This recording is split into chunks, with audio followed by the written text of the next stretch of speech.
अस्सलाम वालेकुम वरहमतुल्लाहि वबरकातुहू। उम्मीद है आप सब खैरियत तंदुरुस्ती और आफियत के साथ होंगे। आप देख रहे हैं JJC बाई सर जब्बार। आज की लेक्चर वीडियो शुरू करते हैं। बिस्मिल्लाहिर्रहमानिर्रहीम। सेकेंड ईयर के जनरल साइंस कंप्यूटर वाले और प्री इंजीनियरिंग के students, maths second year, Adamjee government science college, top colleges boys में से पहले नंबर पर, उसका मैं आज आप लोगों को करवाने जा रहा हूँ। मैथ्स का प्रीलियम पेपर जो उन्होंने खास करके डिजाइन किया है साइंस जर्नल ग्रुप यानी कंप्यूटर वालों के लिए, लेकिन इंजीनियरिंग वाले भी देखें इसको, क्योंकि क्वेश्चंस का बस पेपर पैटर्न चेंज होगा इनका, ई शीट OMR शीट का, लेकिन इम्पोर्टेंट क्वेश्चंस MCQs प्रैक्टिसिंग वो अपनी जगह ही रहेगा, क्योंकि सिलेबस और बुक सेम है। तो इसलिए इस लेक्चर का फायदा उठाएं और अपनी प्रिपरेशन में शामिल कर लें इसको। कुछ होमवर्क मैंने पहले से किया हुआ है। लेफ्ट पे चैप्टर्स के नंबर मेंशन कर दिए मैंने, और उसके बाद हम MCQs करेंगे और एंड में हम सेक्शन B और C का एक जायजा लेंगे कि किस रुख पे चल रही है गाड़ी। इम्तिहान के डेट शीट, एडमिट कार्ड सब कुछ आ गया है। चैप्टर नंबर 1 सिंबॉलिक पैकेजिंग यानी मैपल कमांड। इसमें सिर्फ और सिर्फ MCQs ही आएगी, 20 MCQs और 20 मिनट्स। जर्नल साइंस वालों का तो OMR शीट पर होगा, लेकिन इंजीनियरिंग वालों का मैनुअल शीट पर होगा सारे के सारे पेपर।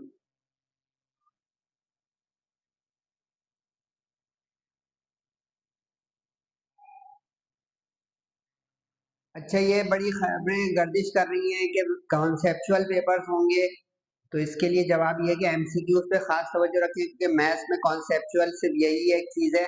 सेक्शन B और C में तो सवाल हैं, वो आपकी प्रैक्टिस है तो ऑटोमेटिक अच्छे हो जाएंगे। MCQs में वो थोड़ा ट्विस्ट एंड टर्न मार सकता है।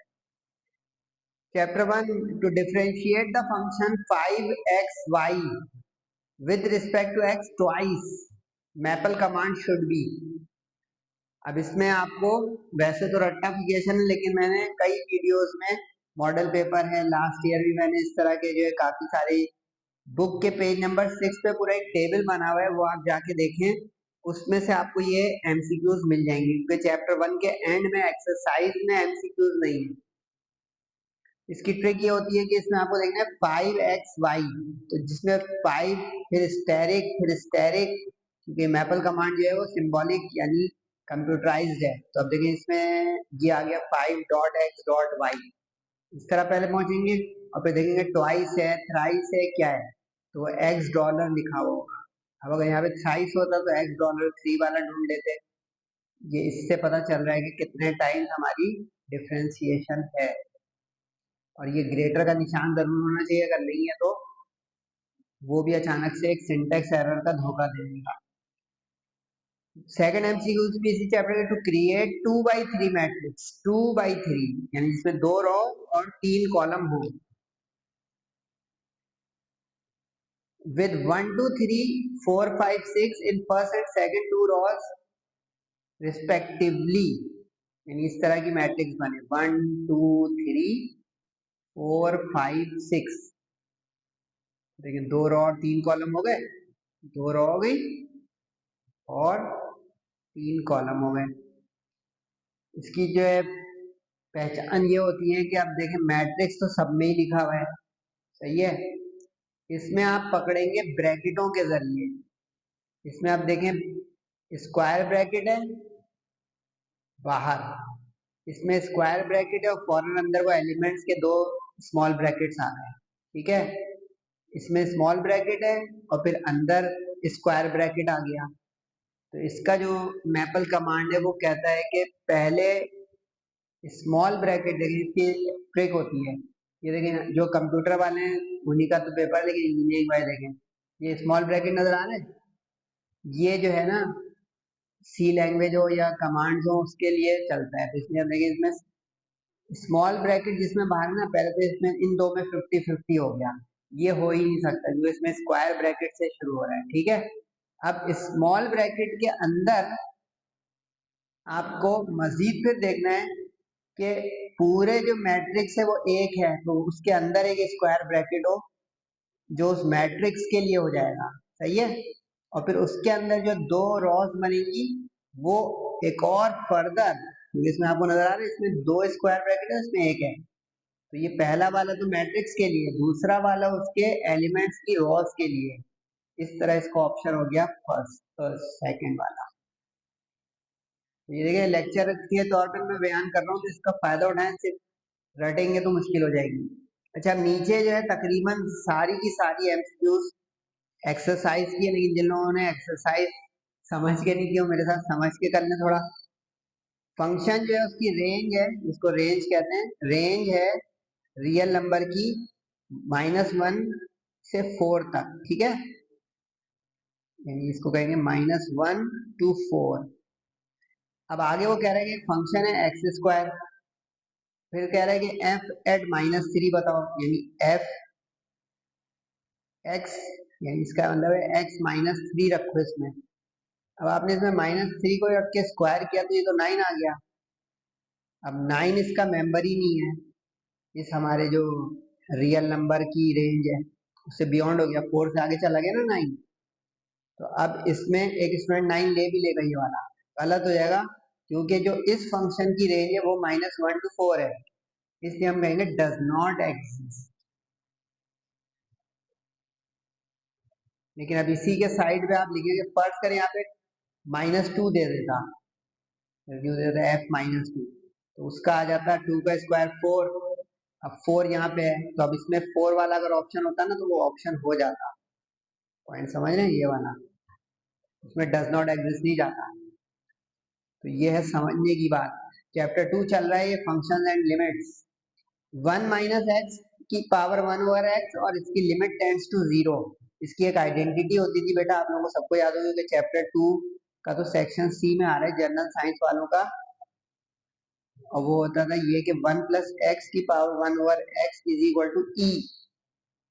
अब यहाँ पे उसने ट्विस्ट मारा है माइनस का, इसका मतलब है कि ये एक ऊपर माइनस से मल्टीप्लाई डिवाइड होना चाहिए, ये मतलब 1 minus x minus 1 over x into -1, ठीक है।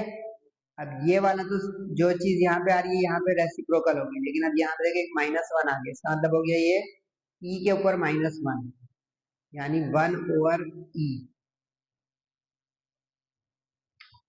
समझे पॉइंट? अगर समझ गए तो बहुत अच्छा हो जाएगा भाई, उससे ये होगा कि आपको छापना नहीं पड़ेगा, समझ के हो जाएगा कि इसका जवाब कौन सा वाला हुआ। इसका जवाब कौन सा हुआ बेटा? e-1। आगे जो है वो कह रहा है कि if y is equal to tangent x minus x under the root. अच्छा, जिन्होंने एक्सरसाइज याद कर दी है उनको तो ये आंसर सारे पता ही होंगे, लेकिन मैं थोड़ा थोड़ा दिखा रहा हूँ। अब यहाँ पे है tangent x minus y under the root,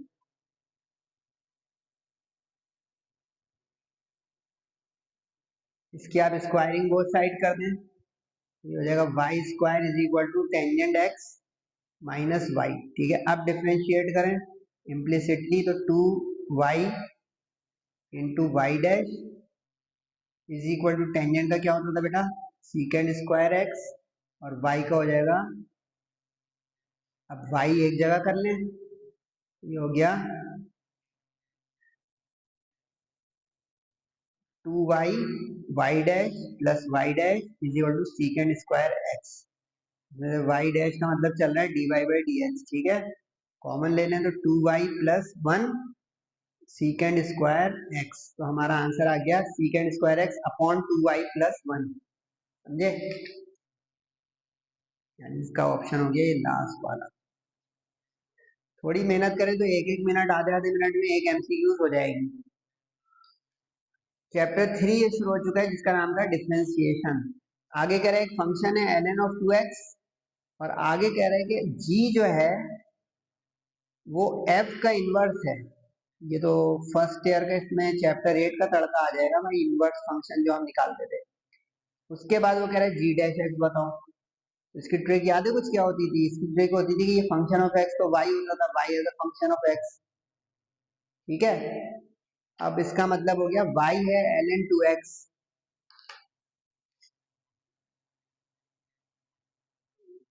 Y हो गया ln 2x। ठीक है यहाँ तक। इसका मतलब ये हो गया कि अब हम इसको एंटी कर दें, एंटी लॉग कर दें, यानी पहले x को y से रिप्लेस कर दें। वेरिएबल इंटरचेंज होते थे ना उसमें, तो यहाँ पे हो गया x is equal to ln of 2y। ठीक है, इससे आपके पास हो गया 2y इज इक्वल टू ई की पावर x, क्योंकि ln और ये एक दूसरे के एंटी होते हैं, यानी हमने ln कर गया तो ये एंटी ln हो गया, एंटी ln का मतलब e। सही, तो इसका ये मतलब हो गया बेटा कि ये हो गया y is equal to e x over 2। अब इसको हम अगर डिफ्रेंशिएट करेंगे तो ई एक्स अपॉन 2 ही आ जाएगा, क्योंकि ई का डेरिवेटिव ई होता है। तो समझ में आ रही है कहानी? ओके, तो ऑप्शन आ गया e x over 2। Chapter 4 nth derivative यानी हायर ऑर्डर डेरिवेटिव मांग रहा है। ये तो बच्चा है, जबानी जबानी कर लें। अच्छा, इस मैंने ऊपर वाले का नीचे में आंसर लिख दिया, sorry for that. E x upon 2 ये हो गया इसका। सही है, इस वाले का ये वाला नहीं है। 2 का nth डेरिवेटिव, nth डेरिवेटिव का मतलब है कि डेरिवेटिव निकालते रहे, तो ई का डेरिवेटिव तो ई चलता रहेगा हर वक्त कयामत तक, 100 दफा भी कर दें। तो इसका मतलब है ई एक्स ही रहेगा, यानी इसका सवाल ही जवाब रहेगा 2 समझ गए? कुछ आसान भी आएंगी। इफ एस, चैप्टर 5 आ गया, यानी वेक्टर डिफरेंशिएशन। अगर एस डिस्टेंस का वर्ड है तो सेकंड डेरिवेटिव क्या होगा? अब अगर आपको याद हो तो एस को एक दफा जब करते हैं तो वो आती है स्पीड या वेलोसिटी। अगर इसको एक दफा और कर देंगे, यानी सेकंड डेरिवेटिव सक्सेसिव डेरिवेटिव, तो इसका मतलब हो गया ये रेट चेंज ऑफ v हो गया, जो कि a होता है, यानी एक्सेलरेशन। फिजिक्स की एप्लीकेशन होती है डिफरेंशिएशन के अंदर, हाई डेरिवेटिव। अच्छा जनाब, उसके बाद let a is equal to 2i plus 3j plus 5k, then. अब यहाँ पे उसने जो लिखा है मिसप्रिंटिंग है, क्योंकि ये रेट चेंज होके d with respect to t आएगा। करेक्शन कर ले भाई। अब इसका जो है मैग्नीट्यूड मांग रहा है, क्योंकि चेंज गिव्स द मैग्नीट्यूड। अब 2 का स्क्वायर करें रूट के अंदर, जबानी जबानी कर लेते हैं। 4, 3 का स्क्वायर 9, और 5 का स्क्वायर 25। 25 और 9 34, और 34 और 4 38 रूट के अंदर।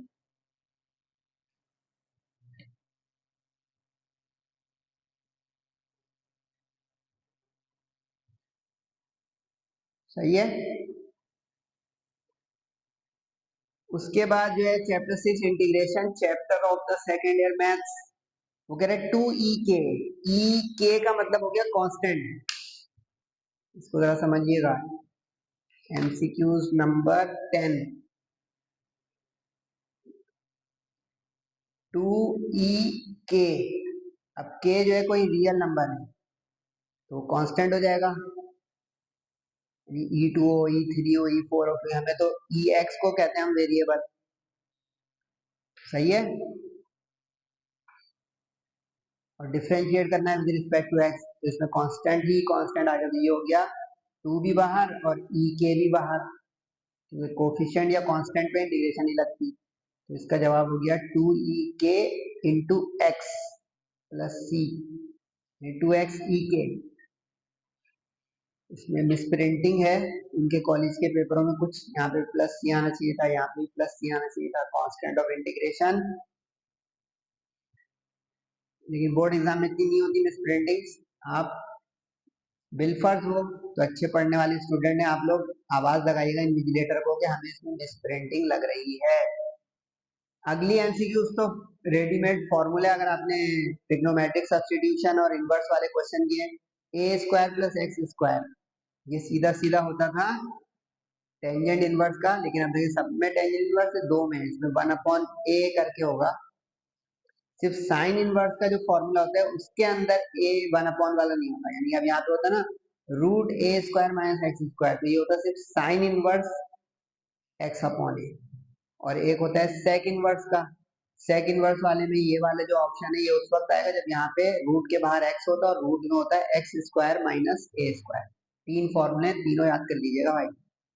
एक ये वाला फॉर्मेट था, इससे ये बदल है फॉर्मूले वाली भी एमसीक्यूज आ सकती है। इसका होगा sine inverse x over a plus c, और अगर ये वाला फॉर्मेट होता है d x x root x square minus a square, तो इसका ये वाला ऑप्शन होता है सेक इनवर्स का, ये वाला ऑप्शन इसका हो गया। देख रहे हैं आंसर जो होते हैं ना उसमें भी क्वेश्चंस होते हैं, बस हमें पता हो कि ये फला सवाल बन जाएगा। चैप्टर 7 एनालिटिकल ज्योमेट्री यानी straight line, two lines parallel, दो लाइनें अगर पैरेलल हो यानी इस तरह की हो, इनके स्लोप बराबर नहीं हो, तो बच्चा थोड़ी जल्दी से बोले देयर स्लोप्स आर इक्वल। और अगर नेगेटिव रेसिप्रोकल बोलेगा तो इसके लिए लाइनें होंगी परपेंडिकुलर, ऑर्थोगोनल, सही। और बाकी दो ऑप्शन जो है वो फेक है किसी भी चीज के लिए। If the line coincides with x axis, यानी अब एक्स एक्सिस से कोइंसाइड कर रही है, यानी यहाँ पे लाइन एक्स एक्सिस से कोइंसाइड कर रही है, तो इसके हर नुक्ते पर y0 होगा, हर पॉइंट पे y0, ये देख लें 10 20 30, हम कहेंगे y इज इक्वल टू 0।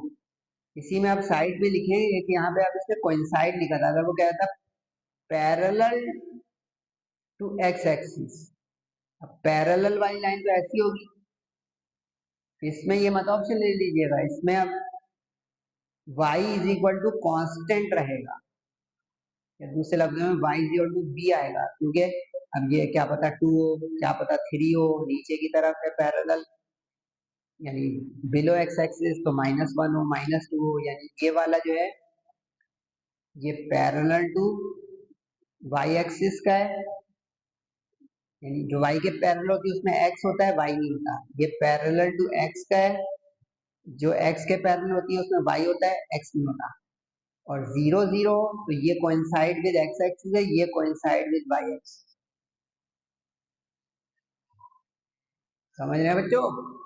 कुछ कमेंट वमेंट नहीं कर दिया करें यार कभी कभार। Chapter 8 circle, the circle,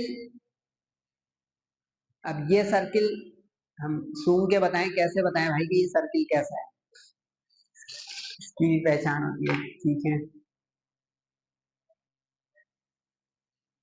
MCQ number 14, x square plus y square plus 20x minus 8y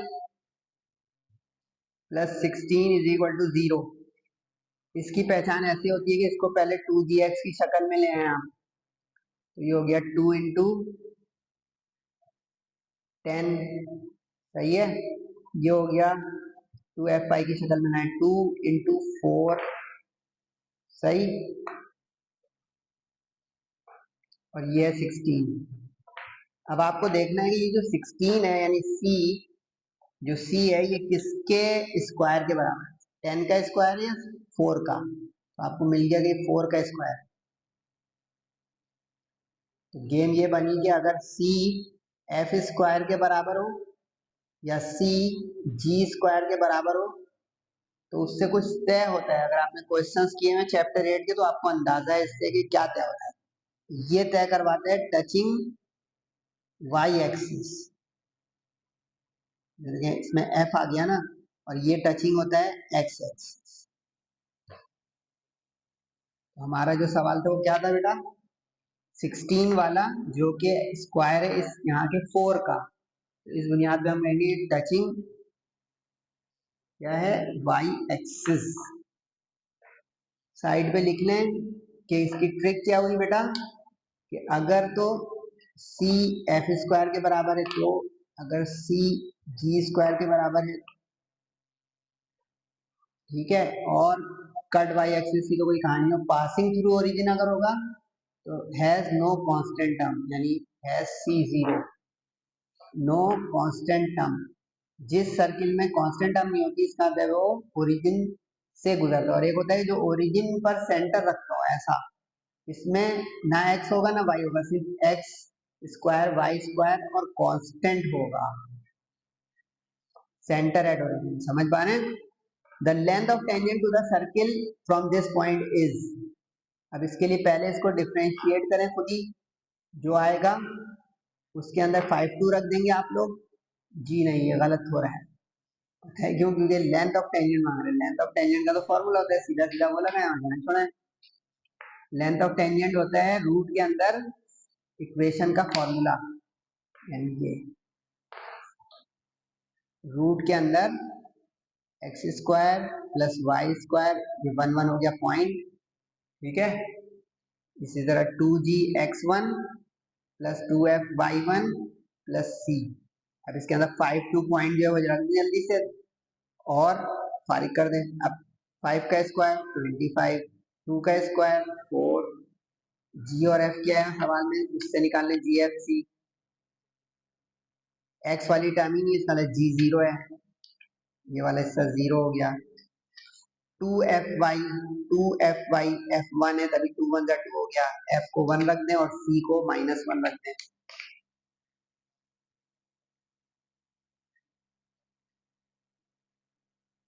यहाँ पे 2 है y, सही है, और f है 1, तो 2 2 जा 4 हो जाएगा ये, सही है। और c क्या है हमारा -1, ठीक है। और f हमारा प्लस का 1 था। अब चेक करें, 25 29 33 में से बन गया, बोले 32, रूट में आ गया 32। देख रहे हैं आधे 1 मिनट लगेगा, लेकिन आपका ये देखें एप्टीट्यूड की भी तैयारी हो जाएगी, बहुत कुछ फायदा हो जाएगा। एमसीक्यू समझ करें, फायदे की बात बता रहा हूँ। The latus rectum of ellipse, latus rectum का फॉर्मूला होता था 2b² अपॉन ए। ये तो जबानी कर लें, बी स्क्वायर यहाँ पे ए स्क्वायर ये हो गया, बी स्क्वायर ये हो गया, ठीक है। मेजर एक्सिस इसका एक्स एक्सिस, 25 यहाँ इसका रूट लेके रखें 5 अपॉन में आ गया, और बी स्क्वायर ये रहा 16, तो ये हो गया 2 इंटू 16, 32/5 ढूंढ लें जल्दी से, सामने नजर आ रहा है, ये रहा, सही। रेक्टेंगुलर हाइपरबोला वो होता है जिसका ए और बी बराबर हो। अगर ए और बी बराबर हो जाएगा तो उसका सी जो है वो ए स्क्वायर प्लस बी स्क्वायर से 2 आ जाएगा, 2 का रूट लेंगे तो √2 आ जाएगा। ये हिफ्स कर लें, रट लें, काम आएगा बहुत। कि बाकी जितने हाइपरबोलाज होते हैं रेगुलर हाइपरबोला, उनकी तो एसेंट्रिसिटी 1 से बड़ी कुछ भी हो सकती है, सिर्फ हाइपरबोला जो, सही है। लेकिन जो रेक्टेंगुलर होगा ना, जिसको हम इक्विलेटरल हाइपरबोला भी कहते हैं, इसको इक्विलेटरल हाइपरबोला भी कहते हैं क्योंकि दोनों तरफ से बराबर होता है लंबाई चौड़ाई, इसका हमेशा ई जो है वो √2 होगा, आगे पीछे वही करते हुए जब ए और बी बराबर होगा, सही है। चैप्टर नंबर 10 आ गया, डिफरेंशियल इक्वेशन। इसकी ट्रिक क्या बताई थी सर ने मॉडल पेपर के वक्त भी और इजाफी वक्त में भी? पहले इस रूट वूट को रिमूव करके रेगुलर बनाएंगे आप। रेगुलर जब बनेगा उसके बाद देखेंगे कि इसमें हाईएस्ट ऑर्डर डेरिवेटिव क्या है। अब इसमें लिखा हुआ है d2y over dx, second derivative है, और रूट के अंदर 1 प्लस dy ओवर dx का क्यूब है, सही। अब इसकी आप स्क्वायरिंग बोथ साइड कर दें पहले, 18th एमसीक्यू चल रही है। स्क्वायरिंग बोथ साइड कर देंगे बेटा तो क्या मंजर बनेगा, यहाँ पे सेकंड डेरिवेटिव के ऊपर आ जाएगा हमारा 2, ठीक है, और ये रूट से बाहर आ जाएगा। अब ऑर्डर और डिग्री इस तरह से होती है कि हाईएस्ट ऑर्डर जो है वो कौन सा वाला डेरिवेटिव है, सही है, यानी हाईएस्ट डेरिवेटिव कौन सा है इस पूरी एक्सप्रेशन में, इक्वेशन। अब आपको नजर आ रहा है D2 यानी सेकंड हो गया इसका ऑर्डर, और उसके ऊपर हाईएस्ट डिग्री के ऊपर पावर की, ये हो गया उसकी डिग्री। इत्तेफाक से अब दोनों टू टू आ रहे हैं, इस थ्री को देख के नहीं मुतासिर हो जाएगा क्योंकि ये फर्स्ट डेरिवेटिव है। हाईएस्ट जो होगा पूरे में वो हो जाएगा ऑर्डर, और उसके ऊपर जो पावर आ रही होगी वो हो जाएगी उसकी डिग्री। इसका मतलब ये ऑर्डर और डिग्री रिस्पेक्टिवली की बुनियाद पे हमारा यहाँ पे ये ऑर्डर और डिग्री इत्तेफाक से टू टू हो गई। हमेशा ऐसा नहीं होगा, और कुछ लोग वाकई थ्री वाला ले लेंगे क्योंकि उनको थ्री नजर आ रही है पावर। अच्छा, इस अगले में मिस प्रिंटिंग है, ये वाला सवाल में यहाँ पे पूरा अपॉन आएगा तब ये आंसर आएगा। सर आपको याद नहीं है? याद नहीं है भाई, प्रैक्टिस किया हमने भी, आप भी करो इतनी प्रैक्टिस माशाल्लाह से। मैं करके दिखा दूं, इस dy बाई डी एक्स को आप सॉल्व करो, यानी वेरिएबल सेपरेबल करो, क्या आएगा? ये आएगा ऐसा, dy by d x is equal to minus y square. ठीक हो गया यहाँ तक? अब माइनस को लेफ्ट पर लाओ तो ये हो जाएगा minus d y over y square, और डी एक्स चला गया राइट पर। अब इंटीग्रेटिंग बोथ साइड करो, यहाँ पे भी और यहाँ पे भी, तो क्या हुआ, माइनस पावर ऊपर जाके वन प्लस करवाएगी तो ये हो जाएगा माइनस वन ओवर वाई, और ये हो जाएगा एक्स प्लस सी। ठीक है, समझ में आई कहानी? अब इसको रेसिप्रोकल कर दें तो वो रेसिप्रोकल हो जाएगा उलट पलट, y is equal to one upon x plus c हो जाएगा। इसमें माइनस का साइन जो है वो खत्म कैसे हुआ सर?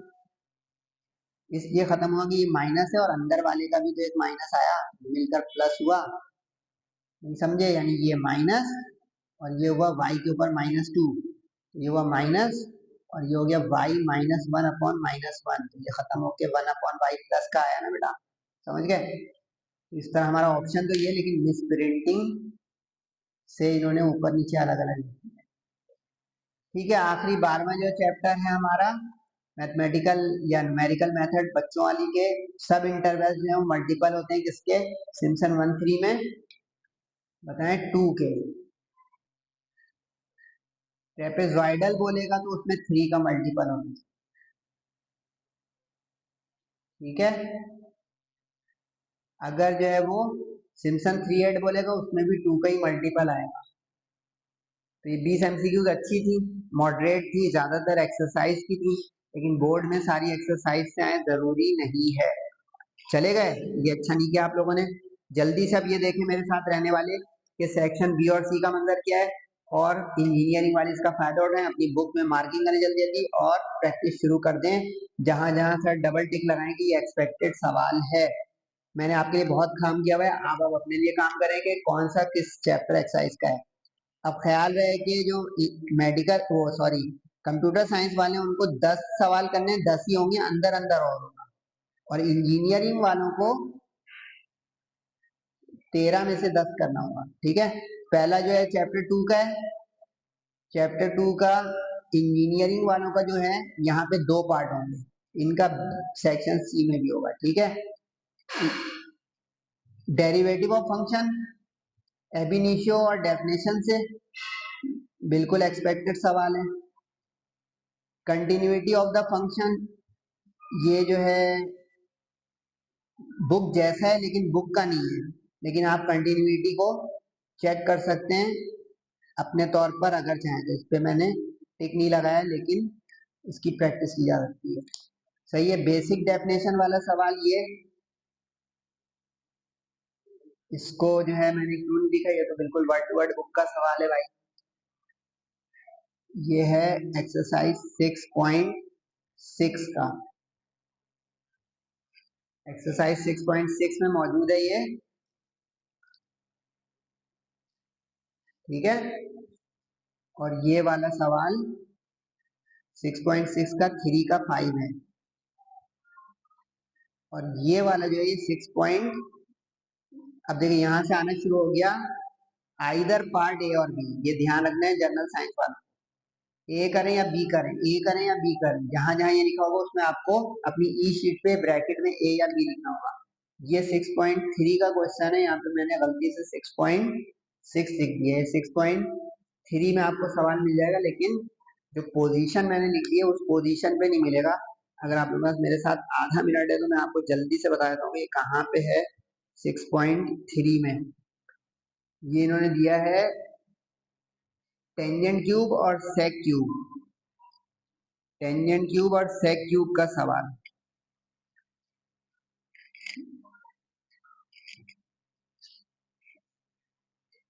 ये बुक से आउट दिया है इन्होंने, टेंजेंट क्यूब और sec cube word to word book में नहीं है, लेकिन नो टेंशन, इसकी ट्रिक आप लोगों को आती है माशाल्लाह से कि हम सर कैसे कर सकते हैं, बिल्कुल आराम से कर सकते हैं।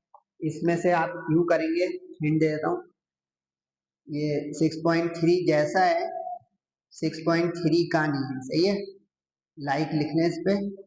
इसकी ट्रिक ये होगी बेटा, अगर जिसकी इंटीग्रेशन वीक है इसमें आप इसको ब्रेक करेंगे टेंजेंट स्क्वायर में, इसको सेक स्क्वायर में, और एक सेक और टेन जो निकला उसको कर देंगे साइड पर, सही है, समझ में आ गया। अब सेक का डेरिवेटिव सेक टेन होता है, ठीक है, तो इसका मतलब है अगले स्टेप में आप इस टेंजेंट को रिप्लेस कर देंगे सेक स्क्वायर माइनस वन से, यानी ये अलजेब्रिक सब्स्टिट्यूशन वाला सवाल है। सेक स्क्वायर को अपनी जगह रहने दें और अगले सेक टेन को भी अपनी जगह रहने दें। अब ये सवाल थ्रू हो गया कि अगर आप फॉर एग्जांपल सेक स्क्वायर यानी सेक को सब्स्टिट्यूट कर देंगे यू, तो देखिए ये आ गया डी यू, सही है। अब इसको करके देखिएगा, शक आ जाए तो मुझसे पूछिएगा, अटकना नहीं चाहिए। यानी दो इंटीग्रल बन जाएंगे, पहले sec square into sec tan इससे, और फिर one into sec square into sec tan, तो सेक स्क्वायर वाला सेक स्क्वायर के साथ सेक फोर हो जाएगा, तो इसका आंसर आ जाएगा सेक फाइव अपॉन फाइव, क्योंकि जब नेबरहुड में डेरिवेटिव होता है तो n plus one upon n plus one होता है, और ये आ गया सेक स्क्वायर इंटू, तो वो हो जाएगा सेक क्यूब अपॉन थ्री, यानी दो टर्म में इसका आंसर आ जाएगा, एक टर्म में होगा सेक फाइव अपॉन फाइव और एक में होगा माइनस करके सेक क्यूब अपॉन थ्री। सही है, बच्चों वाला सवाल है, लेकिन बच्चे कहेंगे कि बच्चों वाला है लेकिन हमको नहीं आ रहा क्योंकि बुक में नहीं है, तो फर्रे नहीं बनाए, समझ के करें। न्यूटन राफसन बिल्कुल इंपॉर्टेंट है, इन्होंने दिया एग्जाम्पल का, ये मॉडल पेपर में भी आया हुआ है, इसकी प्रैक्टिस कर लें। इंजीनियरिंग वालों का लॉन्ग में आएगा चैप्टर 12 का सवाल, फाइंड द एरिया, बिल्कुल सही, 6.7 का एक सवाल जरूर आएगा इंजीनियरिंग में भी और कंप्यूटर साइंस में भी। एलिमिनेटिंग आर्बिट्रेरी कांस्टेंट 10.1 का सवाल है, ये भी बिल्कुल एक्सपेक्टेड है। फिर आइदर ए और बी। अब ये chapter number 7 versus chapter number 9, ये भी ध्यान रखिए कॉम्बिनेशन पेयरिंग स्कीम क्या चल रही है, 8 की 10 के साथ, 6 की 10 के साथ चलेगी और 7 की 9.1 के साथ चलेगी। ट्राइसेक्शन वाला लगा हुआ सवाल बिल्कुल सही, और पैराबोला का लगा हुआ सवाल बिल्कुल सही। फिर आइदर और, अच्छा चैप्टर 7 दो जगह होंगे, शॉर्ट में और लॉन्ग में भी होगा एक जगह, यानी चैप्टर 7 बड़ा कीमती चैप्टर है, डू और डाई चैप्टर्स में लिख लीजिए, 7 को, 6 को, 9 को और 10 को डू और डाई, और जनरल साइंस वाले 12 को भी।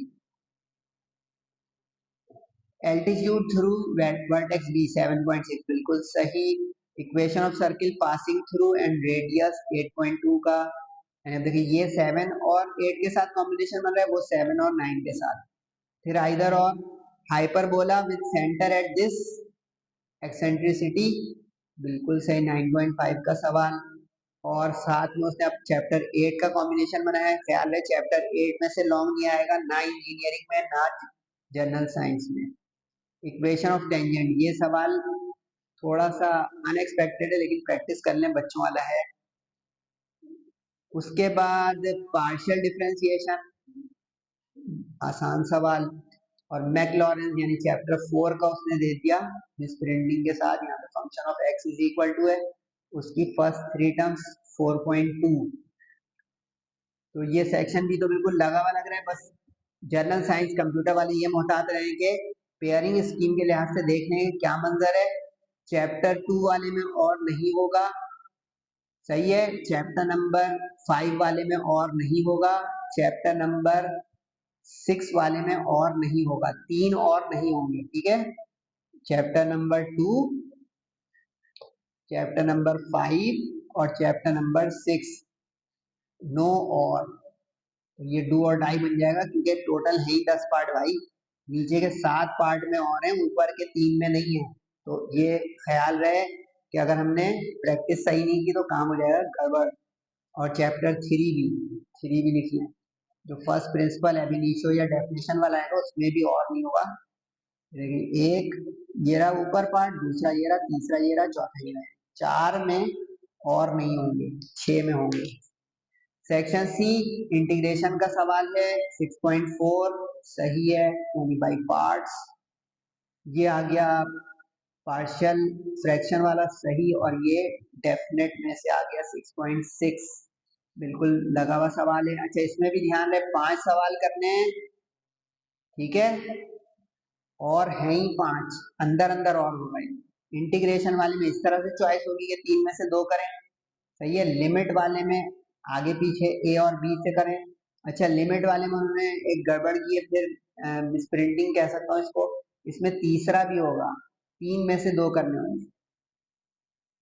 लिमिट वाले में 3 में से 2, इंटीग्रेशन वाले में 3 में से 2, डिफरेंशिएशन वाले में 3 में से 2, सही। इसमें एक और शामिल होगा, लेकिन 2.3 most important exercises section C के लिए पक्का इसका घोटा लगा लें, बहुत काम में आएगा। और डिफरेंशिएशन में 3.4 सबसे कीमती एक्सरसाइज है, और 3.6, लेकिन 3.6 का दिन है। अच्छा इसमें यहाँ पे एक मिस प्रिंटिंग सी है, क्योंकि अगर ये सवाल है तो बहुत लंबा चला जाएगा ये, और बुक खोलेंगे तो यहाँ पे कॉट इनवर्स भी है, और ये मोर लाइकली मिस प्रिंटिंग ही शुमार है, वरना वो डिफरेंशिएशन में तो हर फंक्शन सवाल देता है। जैसे ये भी प्रैक्टिस करके देखिएगा, पॉसिबल है। रूट हटाइएगा, हाफ लगाइएगा, फिर उसके बाद क्वोशिएंट फॉर्मूला लगा दीजिएगा चेन रूल के साथ। ये तो वर्ड टू वर्ड बुक का है, सही है। जैसे 2 करने, अगर मैं आपकी जगह होता तो मैं यार पहला तीसरा करता अगर इसकी मिस प्रिंटिंग नहीं होती तो, और होती तो भी, क्योंकि ये आखिरी और पहले ही आसान है। Right angle triangle of maximum area, maximum minima का चैप्टर 4 का इधर आ रहा है, और इंजीनियरिंग वालों का भी ध्यान रहे। चैप्टर 12 देखें, 2 जगह होगा, कंप्यूटर साइंस वालों का उधर भी होगा, वहां न्यूटन राफसन आ जाएगा, तो यहाँ सिम्पसन 8 या 1 3 आएगा। तैयारी अच्छी करें माशाल्लाह, 90 प्लस वाली। 7.5 का लॉन्ग आ गया सही, एलिप्स का लॉन्ग आ गया सही, और उसके बाद चैप्टर 10 का 10 के साथ और लगेगा, इसमें ध्यान रखें। 10 का और 10 के साथ ही होगा, जिसका चैप्टर 10 डू और डाई हो गया सेक्शन सी के लिए। मैं वर्ड प्रॉब्लम नहीं करूंगा, मैं ये वाली इक्वेशन कर दूंगा, लेकिन देखें एग्जाम्पल पूरे पेपर में आ रही है तकरीबन 3 जगह। इससे ये पता चला बोर्ड पेपर में भी एग्जाम्पल्स आएंगी। अगर आप प्रैक्टिस नहीं करेंगे एग्जाम्पल की तो कुछ मसले मसाइल हो सकते हैं। वर्ड प्रॉब्लम कर रहे हैं तो 10.2 के मेरे लेक्चर्स मौजूद हैं यूट्यूब पर, वहां जाके आप देख सकते हैं। Hope you have taken the benefit of this lecture. Feedback जरूर दिया करें। जेजेसी अभी तक अपनी वो स्कीम जारी रखा हुआ है कि target guest paper guarantee for all groups and all subjects avail कर सकते हैं, वरना सर से कुछ क्वेरीज या क्वेश्चनिंग कर लें। Best of luck. नमाजों की पाबंदी, वालिदैन का ध्यान और ख्याल, दुआओं की दरख्वास्त। अस्सलाम वालेकुम।